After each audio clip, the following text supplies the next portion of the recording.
Hi everybody, welcome back to With Bowl and Spoon, a podcast about food, community, and how our personal relationships with food grow and evolve over time. I like to call that our personal food evolution. I am your host, Shelly Danko Day. Oh my gosh, finally. Finally! I am at Choderwood with Jody Noble Choder. And you are listening to With Bowl and Spoon. Welcome to With Bowl and Spoon. Jody. Thank you, Shelly. Sorry for the much delayed, but life is crazy, as you know. It really is. We just heard two stories of the craziness. Yeah. Do you remember when we met? Well, I'm curious what you think. Oh, when okay, do you we'll think compare we stories. met? No. So we met in 2008, I believe it was, when I worked for Grow Pittsburgh. And Grow Pittsburgh moved from Penn State Extension's offices over to a site on Penn Avenue in Garfield, across from the Quiet Storm. And you were the landlord. Yes. And somehow you had heard that I had chickens, and you approached me, and I was like, you were all corporate, wearing a suit. Yes. Might have even been like a white suit. Could have been. And we were talking, and you're like, I'm thinking about getting chickens. And I'm like, okay, sure, nice lady. Nice, clean lady. Yeah. Right. And so I invited you to come over and check out the chickens. And you might have even come over that day. You definitely came over corporatized in your suit and heels, I remember. And you're checking out the chickens, and you picked up a chicken, and you're holding on a chicken, and chicken shit on you. And you're like, huh. And then, you went about, exploring the rest of what it is to have chickens. And I was just like, okay, she might be all right. This might work. Yep. Is that how you remember it too? Yes, that is. Man, I should have let you tell this story. I'm interviewing I like you. it better when you told it. It was good. Yes. And my interview with Jody Noble Choder has not begun. I wanted chickens, and because I was like a Martha Stewart devotee, and so when we moved here, and we'll talk about where here is later. Yeah, well, we moved here. I thought, I definitely need to have chickens, and so Martha had chickens, so I was exploring having chickens. So I was happy to meet you and see your setup and learn that I could do it. And I started off normal with 5 chickens, and now I'm up to, are you ready? 16. Whoa. I just adopted 4 last week. The Candy Bradbury, she's calling us a chicken rescue. And the next thing I knew, I got a call from somebody last week saying, hey, I have 4 chickens. I hear you're a chicken rescue. Will you take them? I'm like, okay. Wow. So Are they I'm up laying? to 16. Yeah, they're young ones, because a couple of my girls are old at this point. So it was fine. What's a few more chickens to close up at night? Whatever. Come on. They all get along eventually. Exactly. Right now they're still working on it, but yeah. It hasn't always been like smooth sailing with the chickens for you. I remember you had I think you've learned all the lessons the hard way. Yes, because at first I started off with a doghouse. That was my first mistake. So I thought, well, isn't this doghouse cute? We'll put them in a doghouse. And we didn't have a door to close them up. So they were immediately murdered. It took a little bit of time. Yes. Like a week or two. Yeah, but they were murdered there was quickly. enough for you to get comfortable and confident. Like, no, they're crazy. You don't need a door. Right. Oh, shit, you do. Well, and they were murdered by river weasels, which was weird because their little heads were all chewed off, which I was like, what the heck is this? So, chicken tendering it's not for the faint of heart, that's for sure. Then I think the next then I finally figured out. You mean tending? Yeah, tending, tendering. not tenders. Yes, not chicken tenders, chicken tending. That's the Fox Chapel crew, high school crew. They go out every night rowing. We should kind of set the stage, because we are here at beautiful Choderwood on the Allegheny River, just about, sunset time. This beautiful October evening. It's gorgeous. And yeah, that's the weather is great. And I mean, it's activity changed on the river. It's so much. It's changed so much because when we moved here in 2001, we were all looking at the river and saying, "Ew, what is that?" You would never step foot in the river. Across the river from us was a giant scrap yard that had been there for like 90 years. We've got the weird little choo-choo that goes by several times a week. And somehow we were able to look past all that, and it's completely changed. I mean, we had a few years ago, I think this was BC before COVID, a friend teaches at the Obama school, and he had his science class came and they did water monitoring. The river is, nice and clean now. The only issue is our sewer overflow, which the El Casan PWSA is trying to address. Across the park, or across the river, the scrapyard went out of business a few years ago, and Allegheny River Trail Park expanded last summer. 2 summers ago. It was really fascinating to watch them pull out all of that scrap metal, pull up old barges there, do the clean remediation, plant trees. Last summer was the big kickoff. They're having concerts there once a month in the summer, and it's just so different to look over there and see kids and bikes and families and good things, and it's just exciting to see Pittsburgh appreciating our rivers for something other than industrial messes. Yeah. So. You moved to this beautiful place and you thought, oh, chickens. Well, yeah, and the good news is, when we bought this place, Steve and I both had corporate jobs, so I had my little corporate business suit, and it was really great because, you go to work every day in your little high heels and everything, and you work hard all week, and you roll into Friday and you say, well, gee, did I really accomplish anything? But you could come home and you could garden, and you could get to the end of the weekend and you could say, wow, look what I've accomplished. And the good news was both Steve and I enjoyed gardening, because it would have been horrible if one of us was a gardener and the other was like, bye honey, I'm going to golf. I mean, that could have been, a little tragic, but this worked out because we both really enjoyed it. And so when we started, there was just grass, and it's turned into a whole big thing. And we're this close to being done. This close. Like, you mean done, like having everything planned out and yes, and actually everything actualized right. the way you dreamed. There's no other thought that we should do this. Wow. And Steve's made all of his little cute signs for every place. His little They're signs, really adorable. Yes. So you started out with a garden, or did you start out with chickens? I started with a garden. Okay. And then I went to chickens. Okay. Yeah. So it was a gradual progression. Correct. It was just, you knew you wanted to do it. Like Steve was into ponds. He had to have his pond. I knew I wanted that garden. I did my potager garden, and then the chickens came, and the rest is history. So what made you as the, you're a lawyer.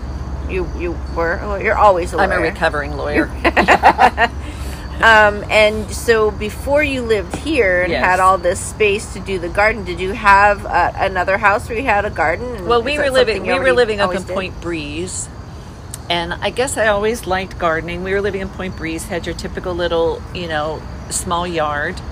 And Steve, when I met him, however many years, 35 years ago, he was living on Mount Washington, and he had a pond. And that was before people had pond. So when we moved to Point Breeze, that was his thing. He put in a pond there. And we were working on our little backyard garden, and we went on one of the botanic garden tours. They used to do the botanic garden tours to raise money so they could develop the Pittsburgh Botanic Garden. And they had a number of city gardens. And I said to Steve, well, gee, I think in 5 years, my goal is to work on our yard and be in the Botanic Garden Tour in 5 years. So we're like, okay, cool. So I think we were in maybe year 3 of the plan, and then we moved here. So Steve said, well, you've got 2 more years. I said, oh no, clock resets. Yeah. Clock reset. Sorry. So then the goal was, okay, I have 5 years to kick butt here, and then hope to be on the Botanic Garden tour, which we did. So it was good. But I mean, we just really enjoy it. I just find it very relaxing. I don't understand how people cannot be in touch with nature and dirt. And it just is something that I need. I just could not live at the top of somewhere. I just could not do that. I need to have my feet on the ground and my hands in the dirt. So that's interesting. I mean, with gardening, was your aspect always the zen of process and involvement in design, or versus how much of it the potager, the bringing food into the kitchen? I think I was interested in bringing food into the kitchen, but a lot of it is aesthetics too. Do you know what I mean? Mm-hmm. And then the problem that I find is I make too much food. I mean, the number of tomatoes we had this year was like completely ridiculous, and I have to grow all this and grow all that, and then it's like, what am I doing? But I just enjoy doing it, so we are happy to help you out with that. Because it's like, because it's all beautiful, it's all idyllic. I was just trying to count it up in my head, if you were to actually break it down into what there are in terms of actually defined gardens in here. I'm coming to at least 6. Oh yeah, because we've got the entrance garden, the pond garden, the fire pit garden, the meditation hut garden, the potager garden, and then my little yin yang that I'm working on. And then when we went to New Zealand last year, we went to Hobbit Town. So Steve had to come home and build a hobbit hole. So now he's got a hobbit hole too of it. Of course he does. And then you've got the whole like chicken foraging dock riverfront area. Yeah, that's where that's where Hobbit Town is now. So let's just back up a little bit, because I do want to talk more about the chickens and our experience, our history with chickens, and because we didn't just meet and then like, oh yeah, you have chickens, I have chickens. There's a whole thing, but we'll get to that. But where did you grow up? I grew up in the country in Lower Borough, so it was a very rural area. It had been a big farm, and it was subdivided, and it was a new housing development. So when we moved there were like 9 houses, and that was it. So growing up, there was the big cornfield and the cows and the creek and the climbing the trees and swinging on vines, and I mean it was the lightning bugs at night. Feral kid. Yes. It was great. And Steve was a city boy. He grew up in Squirrel Hill. So that's what my sister laughed when we moved here, because she said, you can take the girl out of the country, but you can't take the country out of the girl. So I got to do my whole country living in the city here. So it's perfect. And you got your trains across the river. Trains. You can hear them now. Yes. So did you grow food in the country? Okay. No, my dad, my parents did. My father was super, super into gardening and everything. He worked for Alcoa, so he had like a corporate job, and then the gardening was relaxing for him.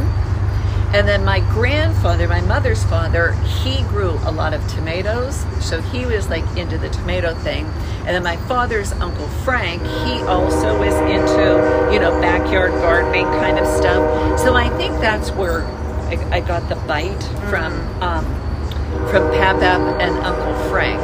I think that's where that came from. My father's family, they're Russians. My father is second generation. His grandmother, when we were growing up, Bubba never spoke English, and we would go to visit Aunt Nilly and Uncle Frank, and Bubba and Tony and someone else whose name I can't think of. They would be sitting in the sitting room, and they just sat there speaking, Russian to each other, and we'd walk in and she'd just be saying all this Russian stuff to you, and always gave you a box of chocolate-covered cherries and a silver dollar. Nice. So I still have those silver dollars. Really? Yes. Oh, that's lovely. Yeah. Well, that's interesting. So your family used it as relaxation, and you carry that on today. That's great. Yeah. And I mean, like, and then when the family, you know, as people do, they grow old and die, and I ended up getting a lot of Uncle Frank's gardening stuff and everything like that. I think I still have his old wheelbarrow back there that I planted with stuff, and he had in his garden shed, I was always fascinated, he had a license plate collection. So I inherited the license plate collection, which I love. It's just, I just always loved that. I remember being a little girl and just always being like, that's so cool. All right, so let's talk about Chicks in the Hood. Yeah, so that was, you know, it started off as a simple, yes, I have chickens, yes, I want chickens, and then the next thing you know, Jana, and I are leading a whole cause for Pittsburgh to legalize chicken keeping. So yeah, that really morphed into something. Well, I got chickens in 2007, in the spring of 2007, and then it was the following spring that you got chickens. And then I'm not sure how we got connected with Jana. I don't know either. I can't remember how we got. I think I got connected with Jana through you. And I'm trying to think of how I got connected with Jana. Jana is, just for listeners, Jana is our friend, and she is a veterinarian. And she had a practice down in West Virginia, I think Morgantown. And she and her husband then, moved to Pittsburgh, and she had the most efficient, effective, what was it, a point something, 0.14 acres or something, and she had this backyard. She was the first person I knew who did espalier with her fruit trees. And she's a very practical chicken keeper. Like, that's just the way her brain works. And so she would get chickens not as peeps. She would get them as they were like right about to lay or laying. She'd keep them for 3 years, and she always named them after dishes that she was going to make with them. And then after 3, she had 2 chickens, no more no less, in this space. They did not free roam. They were they were just in this 2x2 square feet or 4x4, whatever was like minimal what chickens need. They got all their necessities. They were very safe. And then after 3 years, she would make them into dinner. She was very practical. She's and very get new practical. Chickens. Yes, very practical. So we were sharing information and learning with each other about chickens. And because Jana was the vet, she got all the gross questions. And I'm sure Jana had palm to the forehead. Like, what is wrong with it? What is wrong with these people? Constantly, because they were just really bonkers questions. But, we learned, we grew, we had a good time. Yes. And then in 2011, I believe it was, the city had to do legislation because somebody was really taking advantage of having all kinds of farm animals at their house, and their neighbors were complaining. And so the whole thing started with people meeting and talking about legislation. And the strange part was I didn't want anything to do with with policy or legislation or whatever. I was just like, that stuff makes my head spin. But they ended up putting out the first iteration of the Urban Ag Code in 2011, which cost $340 and took 6 months to go through the zoning commission, or the zoning board, and you had to be in front of the zoning board and plead your case and blah blah blah, and your neighbors could come and say no, and it was just the whole thing. So and then the irony is that in 2014 I ended up in the job that headed up the rewrite of that to make it less money and over the counter, right? So you didn't have to face the zoning big board. Zoning, right?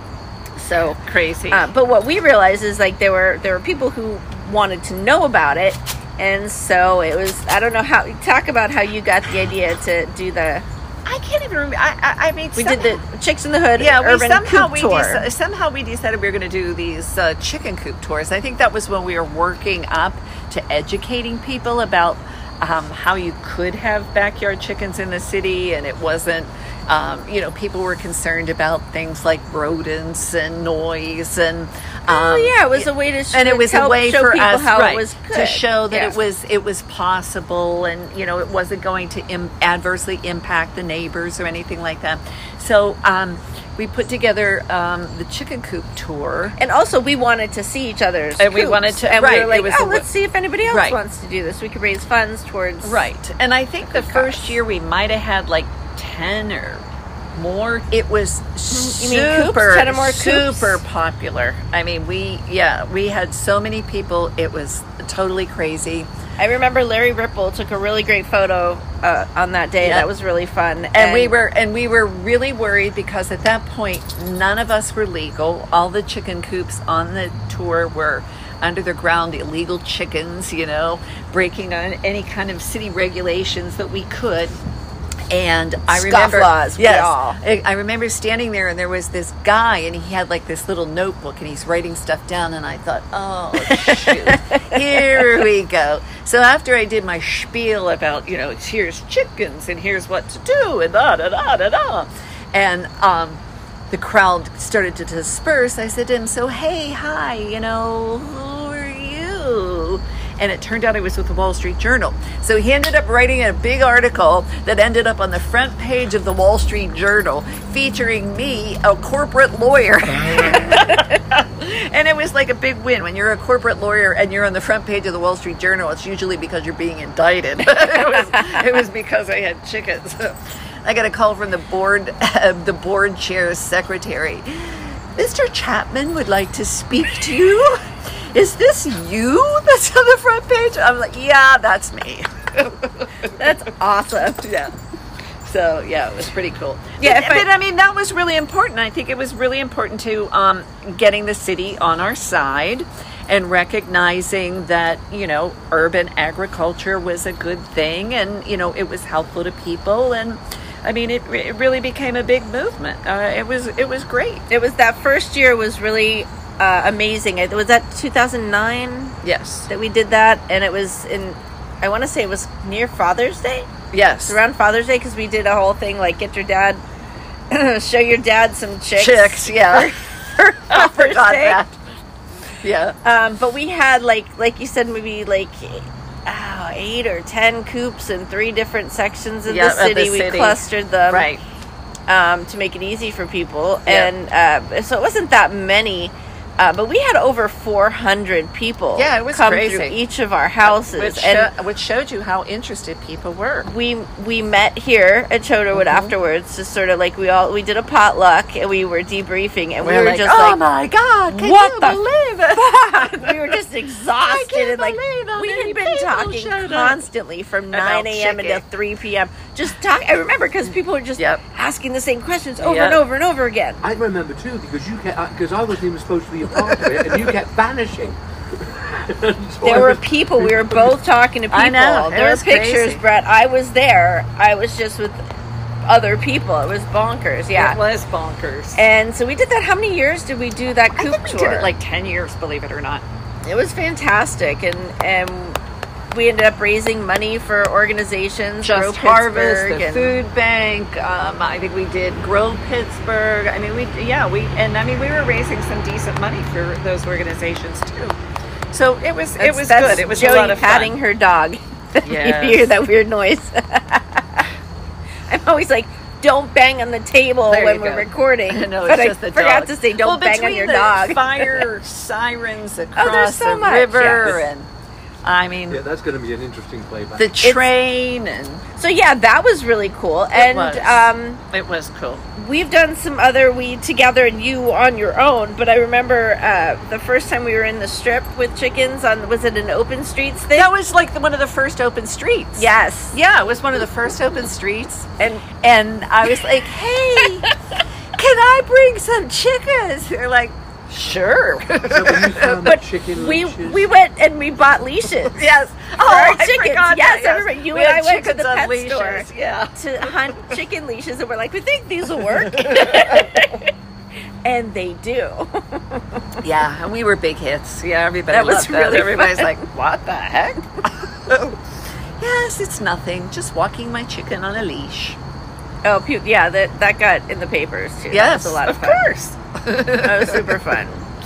Of course it did, yeah. So you have continued your path of educating people around chickens in a lot of different places and ways. You want to talk about that? We just did the city county fair over the Pittsburgh County Fair, right, yeah. Over in what's Allegheny. the park? Yes, thank you. Allegheny West North, Park. Allegheny West, yeah. So we just did that. It was a lot of fun, and there's something about chickens. This was the most amazing thing. It really was a nice festival. A lot of people. The weather was perfect. But there's something about chickens. Like these little kids, they would come up and you'd say, "Do you want to hold this chicken?" And they would sit there with the chicken, and they go into like another frame of consciousness. It's just like you could just see them go calm, totally calm. It's just amazing. I think, because we were doing maybe we should be doing chicken therapy and taking this places, because all the kids would just, their parents would be screaming, look at the camera, and they'd just be like, click, I'm in my own, little zone with this chicken. So we're thinking maybe chicken therapy is the way to go. That's our next thing to do. So, yeah. And we did the Pittsburgh Home and Garden Show. We were doing the Home and Garden Show. We were doing, I don't even remember what they were, out at Frick Environmental Center. I don't even remember what those events were. I mean, it was like starting to be a regular thing. One of the morning shows does something like you could get on their schedule once a month and do a chicken thing. Oh, wow. But we did do that, you and I. Yes, and yes. I forgot. people. We did that one down at Gateway Center. Yeah. I mean, we did a lot Was of it them. Chickens on Leashes then, too? Gosh, I can't remember. Of course we had chickens on leashes. I remember we were outside. Probably because we had chickens. So, you can't keep chickens in the studio. How's it you're chicken gonna be bingo barking? too, if memory serves. No, we never did do chicken bingo. That's something we should still do. I had this summer, because I've learned about locking chickens up at night, but this summer, during the day you worry about hawks, but we've got enough tree covers, and the girls are smart because we let everybody free range, and the girls are smart enough to not go out in the open. But this summer I lost a girl to a daytime raccoon, which was very disturbing. That's scary, yeah. Because I was like, is he rabid or what's going on with him? And I did see him, and I was throwing rocks at him and yelling at him, and he just gave me the finger, and he didn't care at all. So I was very concerned about that. I remember, I want to say it was last summer, you posted a video of a hawk that had gotten your chicken, and all you saw was sticking out from under a fence or something. You saw like a feather, and you grabbed and pulled, and something pulled back. Oh, that was and that then when hawk. you showed it was a hawk, when you finally looked under, I could not believe Oh my God, that was so dramatic. I know, that was crazy. It's like, no, mine. Like, are you kidding me? No, mine. But it was already dead, okay, right? It's yours, buddy. Yeah, that was crazy. I forgot about him. Yeah, that was. It's always something with chickens. You have had the adventures here. You get too attached to them. That's for sure.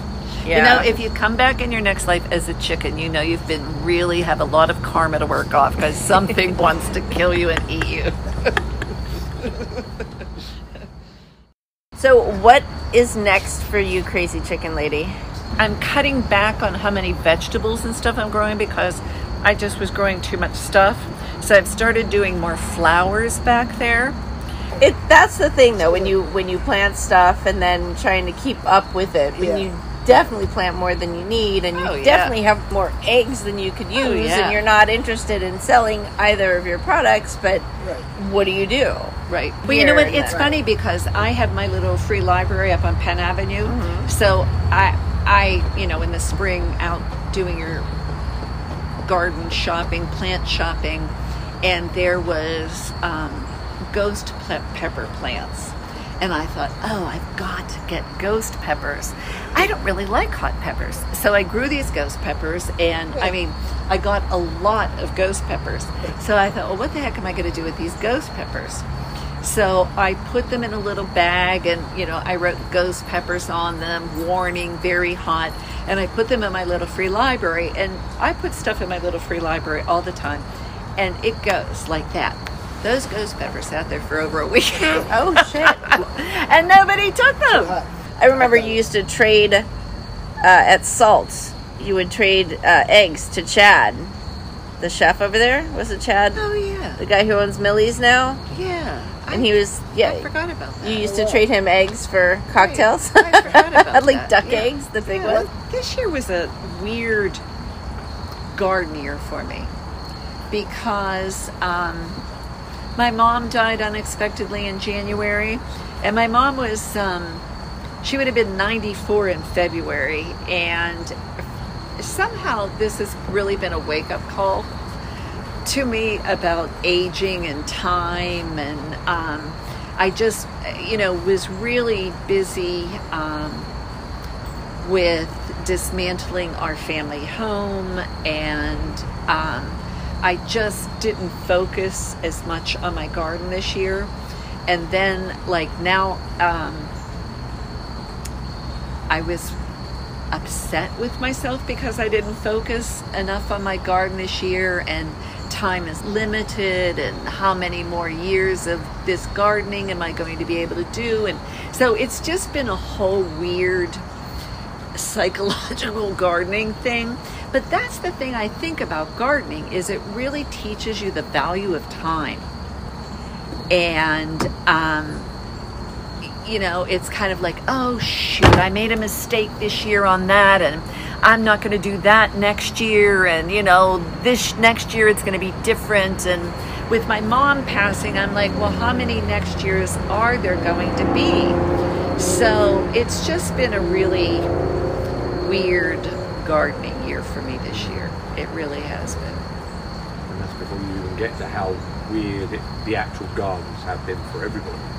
Things fruiting really late, things, all the rain we had. I mean, there was so much rain. Then you get into the drought, and it's like, it was a really tough gardening year. I mean, that's what my zucchinis, they all just rotted. It was, the plants, not the zucchinis themselves. I mean, I thought it was a tough gardening year this year. It was, yeah. I would agree. It helps you recognize the circle of life.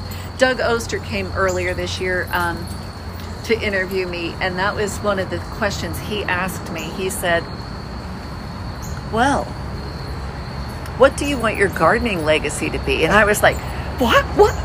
My gardening legacy? What do you mean? Where am I going? But again, it was like this year was the wake-up call. What do you want your gardening legacy to be? And, it's interesting to think about. Well, in my mind, at least, and in a lot of people's minds, you are the chicken lady. I know, it's so wonderful. So this morning I ran up to Tractor Supply, and Tractor Supply is like Target. You walk in for one thing, and then the next thing you know, there's a chicken sweater there that you had no idea that you were going to buy a chicken sweater. It's like, are you kidding me? I came in here for something else, and I end up with a chicken sweater? How did this happen? But yeah. Are you showing us a picture of your chicken sweater? How does that happen? How did this happen? You're like, here comes Jody. Put the sweater out. The mysteries of the universe. Oh, that's actually really well I know, done. isn't it? Oh my god. So what did you tell Doug Oster you want your legacy to be? I think I stammered a lot. Well, you know what? Here, how about What's this? your legacy? How about this? My husband came with one of the attracting things about him was he came with a family cemetery. His family has a cemetery. See, I knew that would win her over. And it was like... You're like, I'm going to get a chick with this. And he comes with his own cemetery. Right. I mean, will you marry me? I have my own cemetery. But the thing is, it's a Jewish cemetery. It's a Jewish cemetery, and I'm, of course, a recovering Catholic. And so I'm not sure I could be buried there. So maybe I could be I buried. sent you the information. I know. Are you not allowed to be buried there? Yes, oh, okay. Yes, There's a little place in the corner they put you. What? Right. And we, So I'm going to be buried here. I'm going to do burial at sea. I'm going to do a little Viking thing. Burial at river. Yeah. all right. I think it'll be nice. Just go And then over you'll the just dam. like go over the Right. Are we allowed to do that? Sure. You guys are scofflaws. I mean, that's absolutely on. Sure. Why not? When you were on the cover of the Wall Street Journal, did Yes. Martha Stewart call you? No, she did not. She She's did not very reach out. disappointing. Martha. Yes. Yeah, really. Very disappointing. Yeah, you It's mentioned like her and she wouldn't call you? Exactly. I mean, has Martha been on the cover of the Wall Street Exactly. Journal You would think she would call, for but no. positive things? Exactly. Forgot about that, right. How's it going? No, she never called me. Very disappointing. She's jealous. Probably. Yeah, I bet. Yeah. Exactly. That's it. Clearly. Exactly. Clearly. No, Stop buying her meals. Stop buying what? Stop buying her meals. Oh. She has meals? Oh, during, I'm ashamed to say this, during the COVID years, when we were all afraid to go to the grocery store, she has one of those online meal things, like you pick the recipes and they send you all the ingredients. Oh, So and it's called Marley and Spoon. So I started doing that. Plus, the thing I liked about that is it gets me out of the rut of making the same old things. You can do, like, learn to make new things, and like I hated Brussels sprouts because when I was growing up, my mother would buy the frozen Brussels sprouts and boil them in water. And then you'd have these mushy Brussels sprouts with butter that I hated. No, that's so terrible. with Martha Stewart, I learned that if you, fry them and broil them, and there's all kinds of things you can do, and I love Brussels sprouts. Who knew? Yeah. So, yeah. Cool. All right, so you're still a fan of Martha. Yeah, I am. Excellent. Sure. I mean, look, she's hanging out with Snoop Doggy Dog. I mean, come on. I know. All right, well, Jody, thank Shelley. you so much for Shelley, being on my thank you. podcast. I'm so glad we finally did this. Yay. And I'm so glad I know you. I'm so glad I know you too.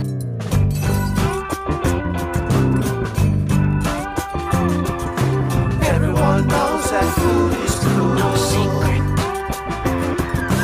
Eat that food with a bowl and spoon.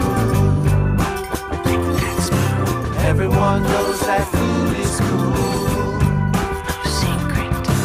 Eat that food with a bowl and spoon. With Bowl and Spoon is written, produced and hosted by Shelley Danko-Day. Original theme song was written and performed by Paul LeBreeze and friends. You can listen to With Bowl and Spoon wherever you get your podcasts. Don't forget to subscribe, like, review and share. Follow us and send us questions or messages on Facebook and Instagram at With Bowl and Spoon. Thanks for listening.